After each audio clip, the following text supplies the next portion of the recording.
இங்கே இந்த பொண்ணு ரேஷன் கடைக்கு போயிட்டு வரும்போது ஒருத்தன் கிண்டல் பண்ணுறான்னு சொல்லி சைக்கிளோட சேர்த்து தண்ணியிலே மிதிச்சிட்டு வந்துடுறா. வீட்டுக்கு வந்து எல்லார்கிட்டையும் சண்டை போடுறா. இதுக்கப்புறம் நான் ரேஷன் கடைக்கு போக மாட்டேன், அங்கே சில பேர் வந்து ரவுடி பசங்க என்ன கிண்டல் பண்ணாங்கன்னு. அவங்க அப்பா நான் போய் கேட்குறேன்னும் போது அவங்க அண்ணக்காரன் சொல்கிறா, இல்லை நான் போய் தான் கேட்பேன்னு சொல்லிட்டு அவன் ஃப்ரெண்டோட அங்கே போகிறான். அங்கே போனால் இவன் சின்ன கத்தி எடுத்துகிட்டு போனால் அவனுக்கு எல்லாருமே பெரிய பெரிய அருவா வச்சிருக்கானுங்க. பயந்துட்டு அங்கேருந்து வரும்போது எல்லாரும் சேர்ந்து இவனை போட்டு அடிச்சு பொழந்துடுறானுங்க.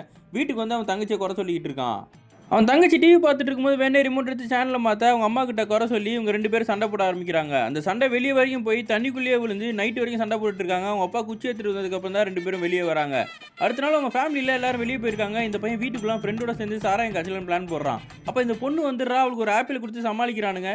இவ வந்து ஃபோட்டோ எடுத்துட்டு அதுக்கப்புறம் போயிடுறா. கொஞ்ச நேரத்தில் பார்த்தா போலீஸ் வந்து இவங்க எல்லாரும் துரத்துறாங்க. இந்த பையனை மட்டும் தப்பிச்சு ஓடிடுறான்.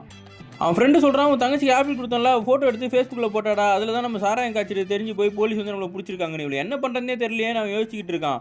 ஒரு நாள் வந்து என்ன பண்ணுறான், சாராயம் டப்பாவை ஒரு இடத்துல இருந்து திருடி தூக்கிட்டு வந்துடுறான். அவன் வீட்டு வாசலில் இருக்க பக்கெட்டில் அது எல்லாத்தையும் ஊற்றிட்டு இங்கே பார்த்துக்கோன்னு சொல்லிட்டு தங்கச்சிக்கிட்ட சொல்லிட்டு போயிடுறான். அப்போ அவங்க மாமா அவசரமாக வயிற்ற கலக்குதுன்னு ஓடியார் அவர்கிட்ட.